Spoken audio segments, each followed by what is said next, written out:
camera 1 and camera 2. Action. Great.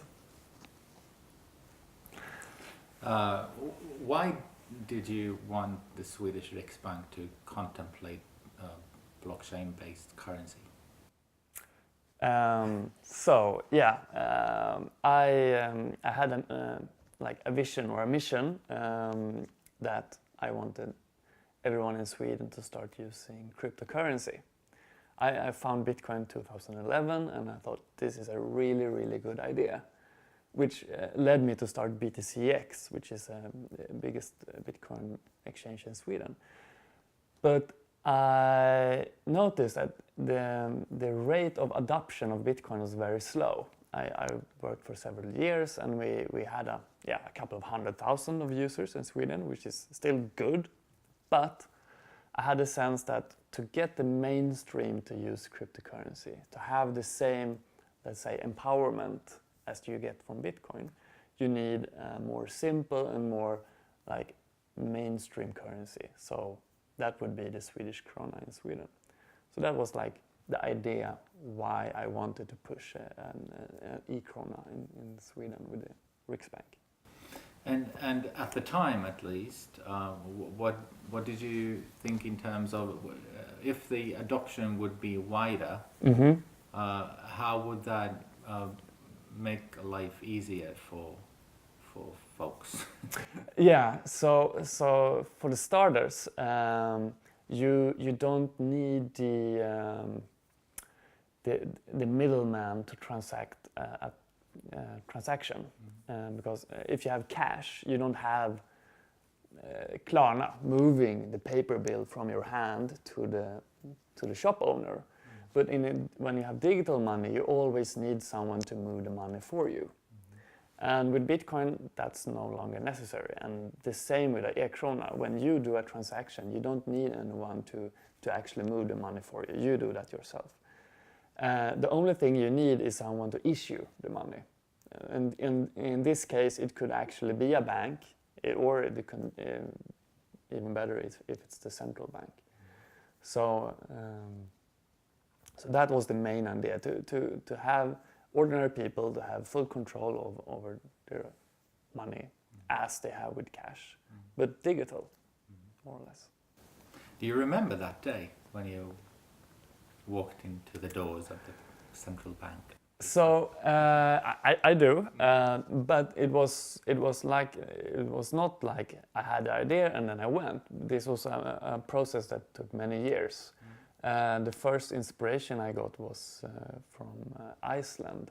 They issued a Aurora coin, which they distributed to all the people in Iceland.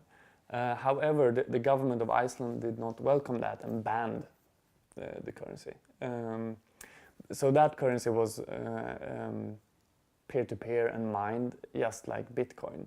So potentially it could actually have a threat on their monetary policy. So I understand why they banned it.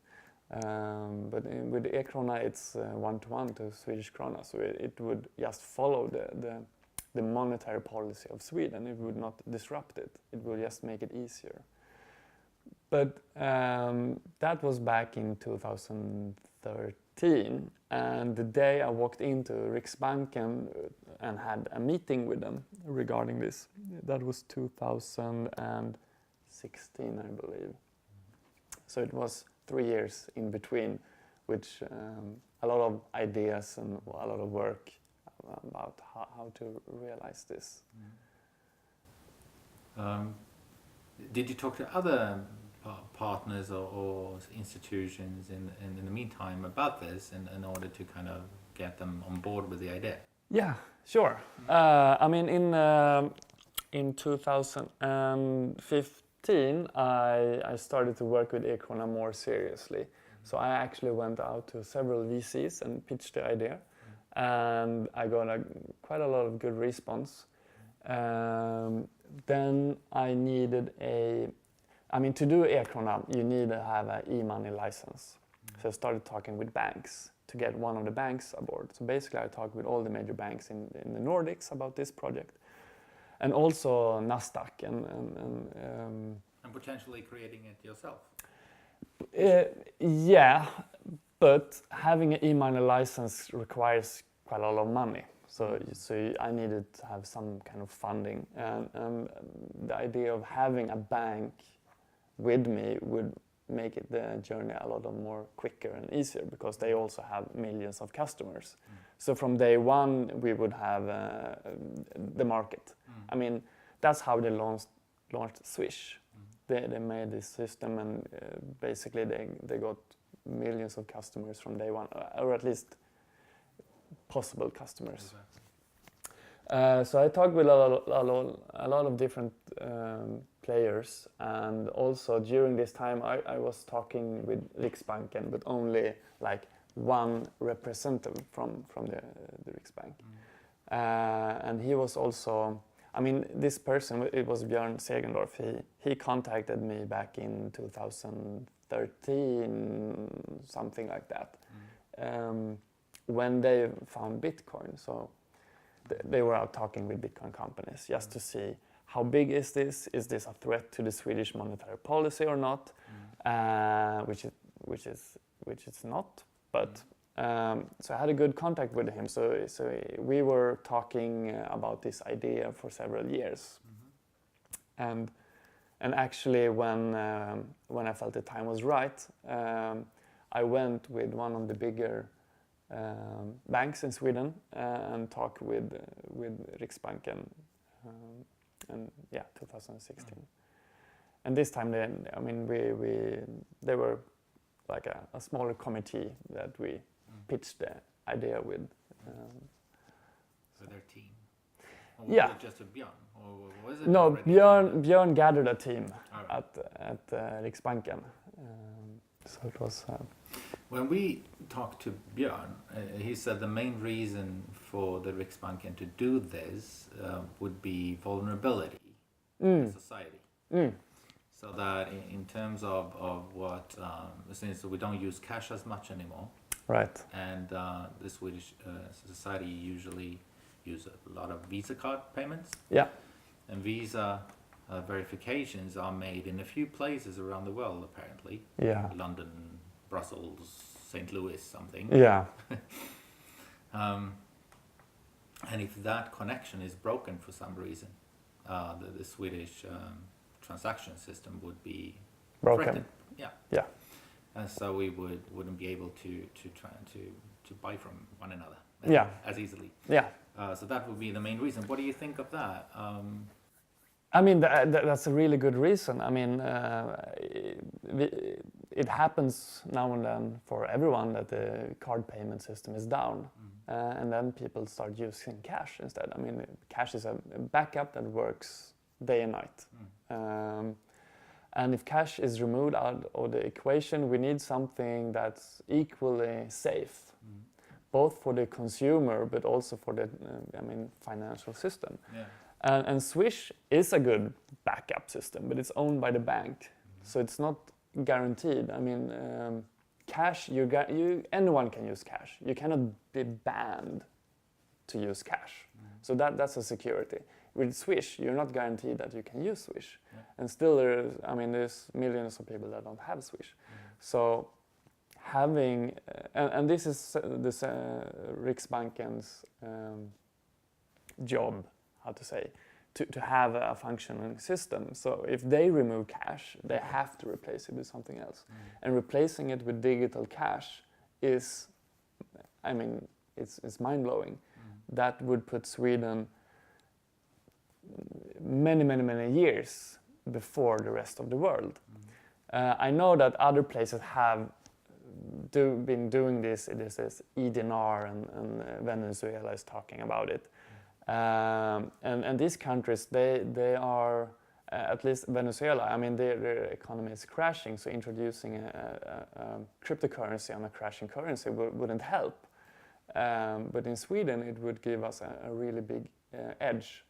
And I have no idea what that will give the e-krona or the Swedish krona as a value on a global scale, because perhaps people in other countries, they do currency trade.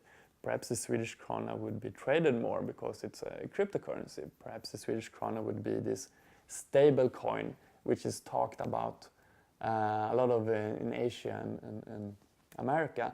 Stable coin means basically one fixed value. Yes. So basically, if you do American dollar to a cryptocurrency, they call that a stable coin because it follows the value of the dollar. So if the krona would be launched and backed by the central bank of Sweden, that would be huge. It would be very, very interesting. What would you expect would happen? Good question. I mean, basically, it will make cryptocurrency like normal. I mean, it's like the internet in the early days. That was just strange.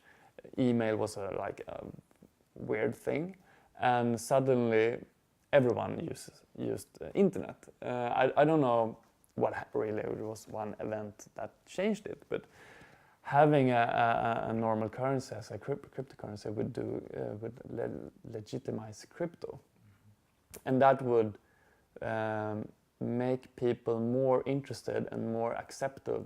It would be more accepted in a way, and it would, yeah. I would say that would be a very interesting future to see what happens, because I think when that happens, you will have a lot of technical innovation, just like with internet. When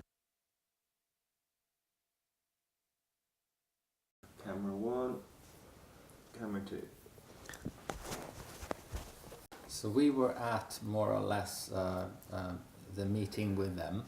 Yeah. Yes. And what was the reaction?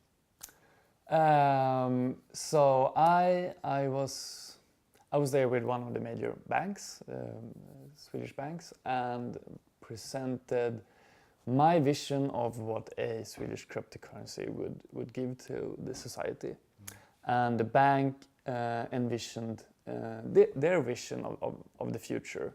And this was one of the Swedish banks that were early with the blockchain, so to say. They really explored the options, and basically we pitched a common vision. And Björn, I could see that he liked it and believed in it, but from my sense that most of the table were skeptic. Maybe not everyone, but they were kind of like, maybe not. Maybe this is not the future of the Swedish krona, and so basically after the meeting I didn't hear anything from them until just recently, or until a year ago, when they actually said that, okay, now we're going to explore this.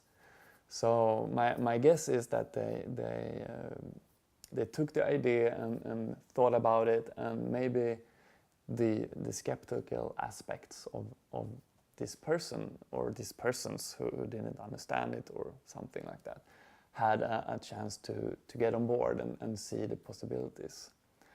And I also know that Stefan Ingves is a friend of, I don't remember his name, but he's a professor at MIT, who is actually leading their cryptocurrency initiative at MIT.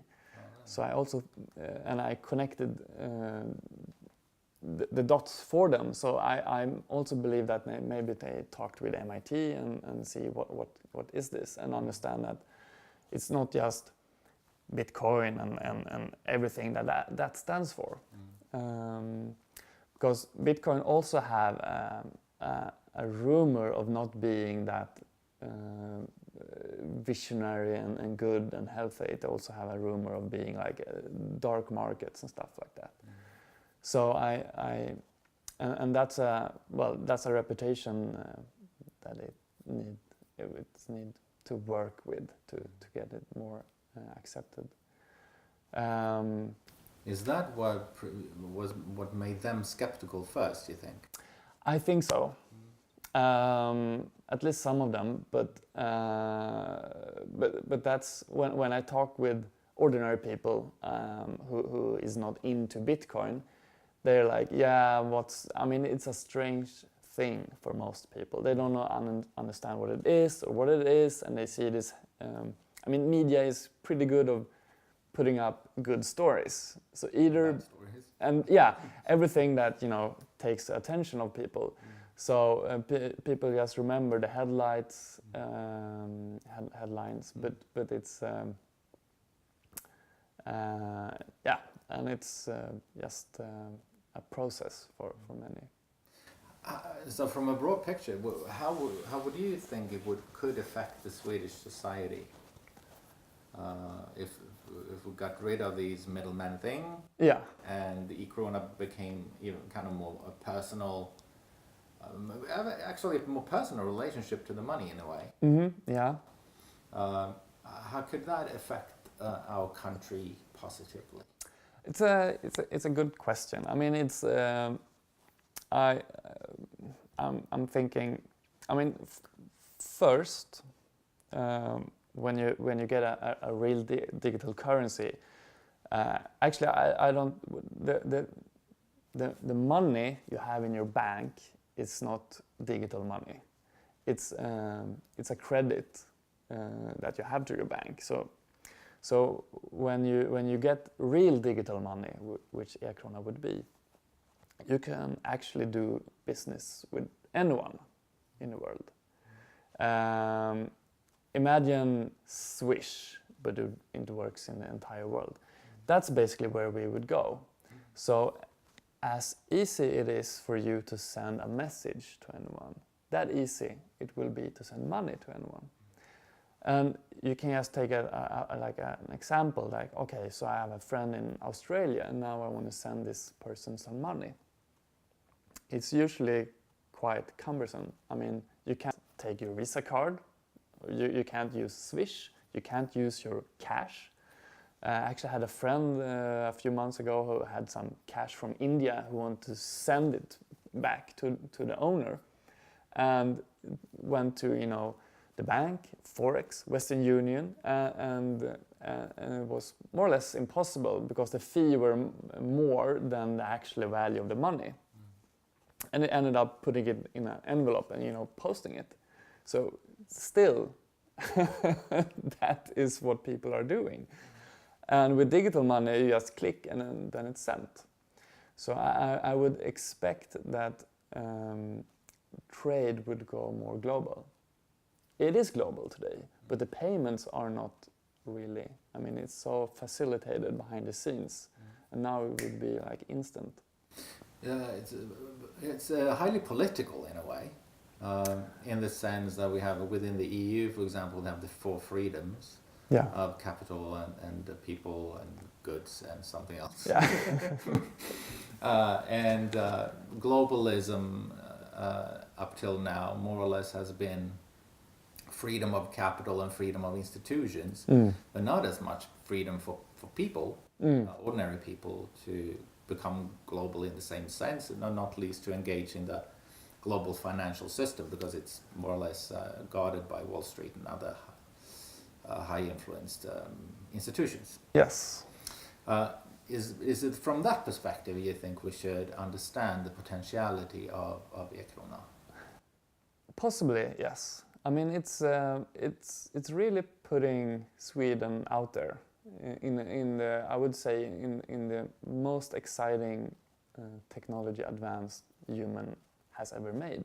I mean, we, at least from an economic perspective, and it's really hard for me to say how that will affect the society, but it's for sure it will give people a little more empowerment when it comes to their money.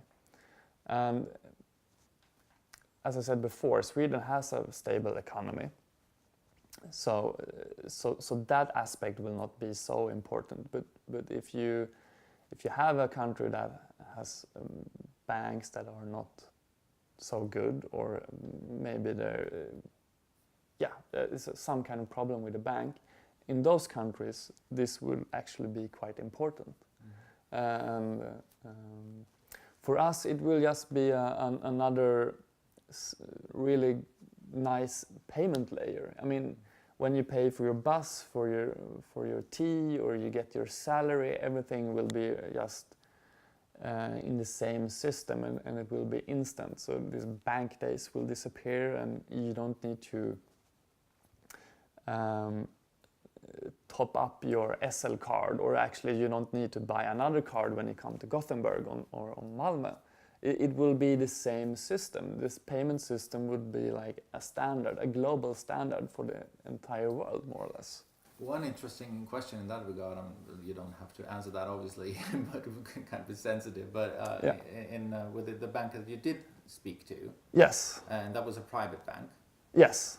So if this solution would more or less threaten the existence of banks or the need for banks, let's put it that way. Yeah. Why would they be interested in participating in something that is a threat to their?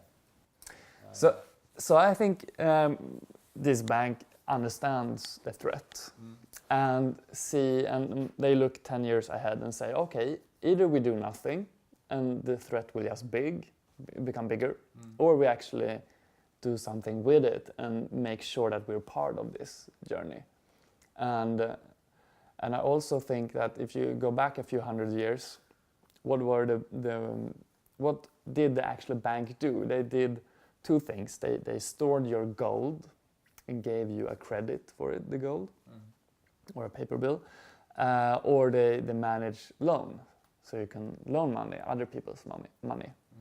And when we now enter the realm of digital assets, who will store the digital assets for you? In the beginning, people will use, from now in the future, they will use hardware wallets, more or less, because that's a safe way to store it today.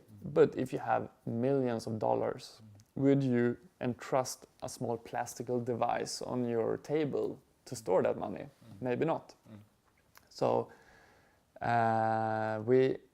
one possibility is that they actually take this lead and say, okay, we will store your digital assets, because that's something that would be needed in the future.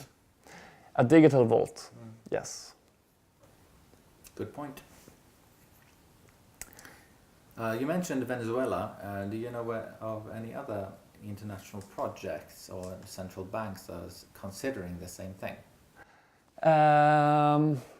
Let me see. I know the Federal Reserve have been talking about it for many years. The thing with the Federal Reserve, I don't completely understand how they operate, but they have like many banks, maybe one in each state. And if one state says they want to do it, I'm not sure if they can. Maybe they need the entire state. But they are talking about it, or some of the states are at least talking about it. Then I know India is looking on it as well. But I don't know how serious or how far they are. But if India would do this, it would be like a fifth of the world population. And for that country, it would make a huge impact for the people. But I know they have more problems than just money problems. They have this journey of going from burning coal to solar power. So maybe that will come before. We'll see. And then on top of my mind, I've just heard, countries talking about it. I don't remember exactly which countries it was. China, maybe? Yes, that would be interesting. I mean, from one perspective, having a cryptocurrency would also give the state a very good way of following the money, having a very good, perhaps control. It depends on how you build it, the technology, but for sure a good insight of in real time. So in Sweden, I hope we will choose a more freely and open cryptocurrency. The central bank could just follow the monetary flow in the country and react on monetary crisis or financial crisis more instant. it will give the Swedish Riksbank and the politicians a good tool of monitoring the system in real time. In China, it could give China a tool to really control money on a personal level, which would be, in one way, a dangerous tool for a strong player like that.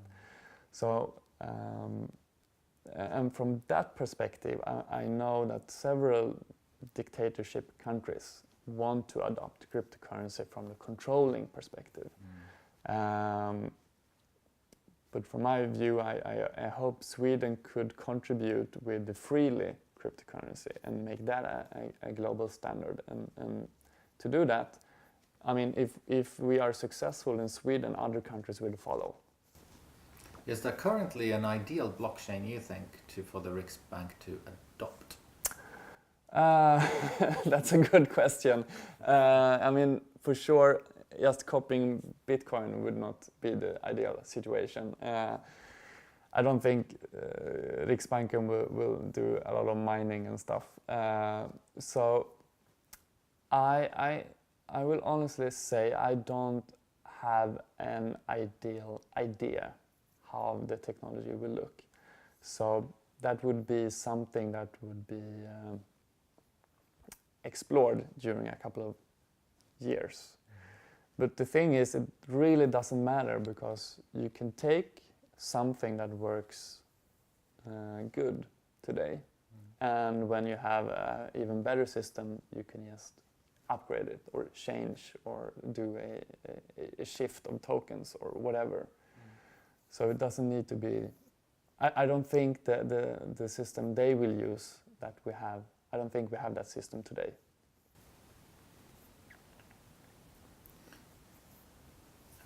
Is that, and the major flaws currently, what could those be? Why? So basically the problem you need to solve is how do you create consensus in the system. And with Bitcoin is mining, and you have proof of stake and other algorithms to achieve that. But you need to have the scalability as you have in a central system.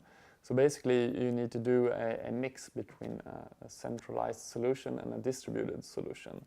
And there's many ways to achieve this. And one of the solutions I actually proposed to Riksbanken was to do a semi-solution where the nodes actually authorize a central actor, which in this case would be the Swedish Riksbank. And all the nodes that give this authority to this person will transact on the system. And in the case that a war breaks out or something happens and maybe Riksbanken disappears, this community could then easily choose another authority, which in a way you have a liquid authority, or actually start several different authorities that could manage the consensus between them. And these kind of solutions are discussed in the community everywhere. Like how do we do this in a good way? And we just have to see what happens and which systems are more robust, and that time will tell. Basically. What is the current state of the blockchains? So it depends on who you ask and where you look, basically. So I'm still a big Bitcoin enthusiast. I really think Bitcoin is an awesome invention. And then also Ethereum as a smart contract platform. So the state for Bitcoin and Ethereum is they still suffer from the scaling issue, and implementing different scaling techniques are the big next step. So in Bitcoin we have the Lightning, and in Ethereum we have the Casper and plasma chains and stuff like that. And I believe it will work out quite well, but it's not solved, that's for sure. And then we have all this other blockchain who has completely different consensus algorithm that claims to, have solved that issue. But I don't know. I haven't seen any working solution. But there might be one that actually is working that I'm not aware of. Yeah, a lot of talk about the hash graphs and all Exactly, exactly. I mean, it's not until you have a couple of millions of dollars worth of assets in the system. You can try it out. Exactly. Then the hackers, start to finding the holes. So we'll see. Do you think the e-krona is going to happen? Oh yes, for sure. In one way or another, and hopefully it's my way. But we'll see. And if you would send currently your view on the state of affairs, if Riksbanken asked you for advice now, what would you say? Sure. I mean, personally, I am right now. I'm working more with the gaming industry, like NFT tokens. How unique tokens can have a value for the consumers. So basically, right now I'm working with how do you create unique digital objects, and this is a problem that's been unsolved since we got the computer. And what blockchain solved is how do you make sure it's not possible to double spend, or actually how it's not possible to copy digital information. So basically, how do you make sure that digital money is not just copied in infinite? And using the same technology to actually single objects. How do you make sure a unique object is not copied? Which is interesting for all kind of digital art or digital assets. And I think this will revolutionize the gaming industry. With helping out, my mission is still to get everyone in Sweden using cryptocurrency or crypto assets. So helping the Swedish Riksbank once more or doing something would be really, really fun to do.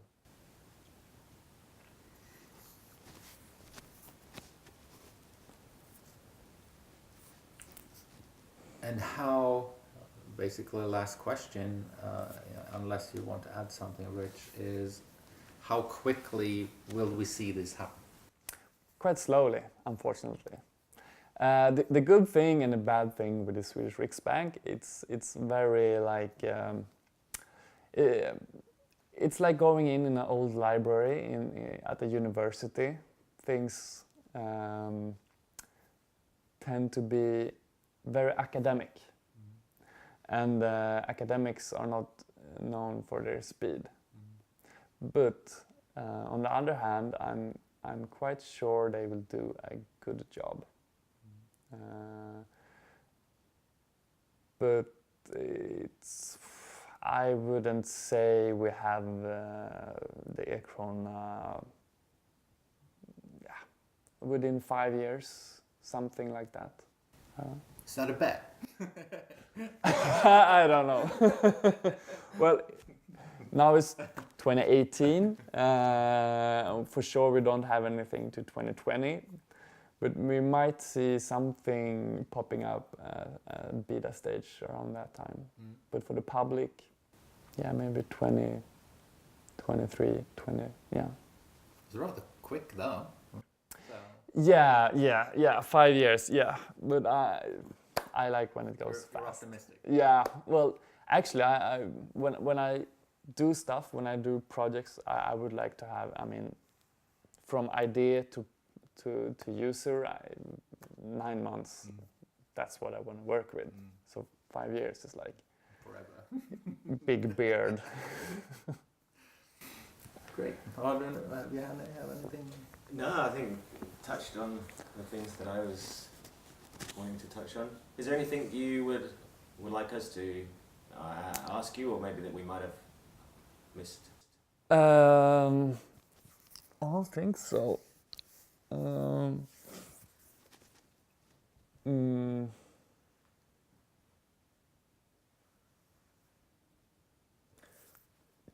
yeah, I was thinking of saying something about moving abroad. From my business angle, I am focusing more on international projects, but I'm not sure how to. I mean, my personal dream would be to live in Singapore and run a startup over there. That would be awesome. But that's, I don't know if that's... Okay, so that's to tie that in to identity, really. So how important is it to have a national currency? That's a good question. So personally, I believe... wow. Personally, I believe that economic regions are more important than economic countries.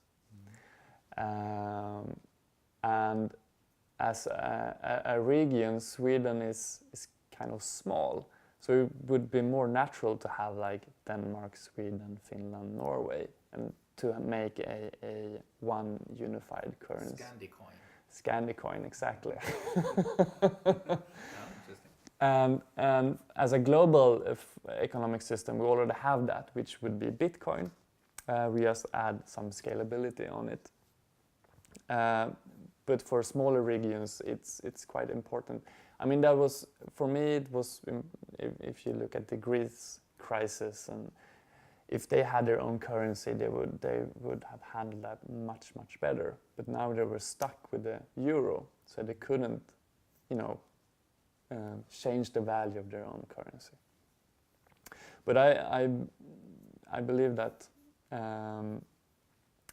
having currencies that are bound to economic regions, and then those regions cooperate in a way that would be more. And how about the euro? The euro, yeah, I mean it's good in a way because it's easier to cooperate, but it's quite I don't know. It's a big area, right? So if the euro is rising, it's perhaps we will see more currencies than we have today. That people will be more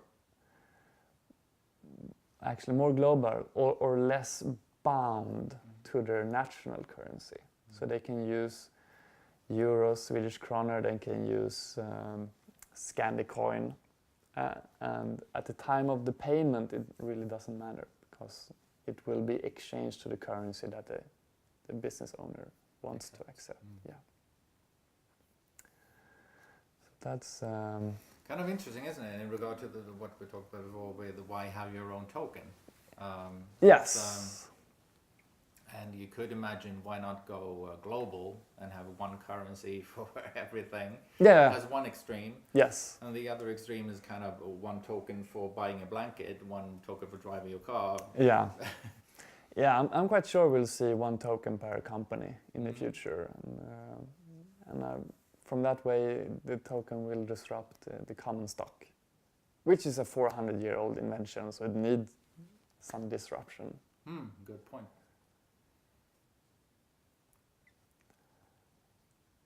I'm not sure how I get Singapore into this. Me neither. Well, it doesn't matter.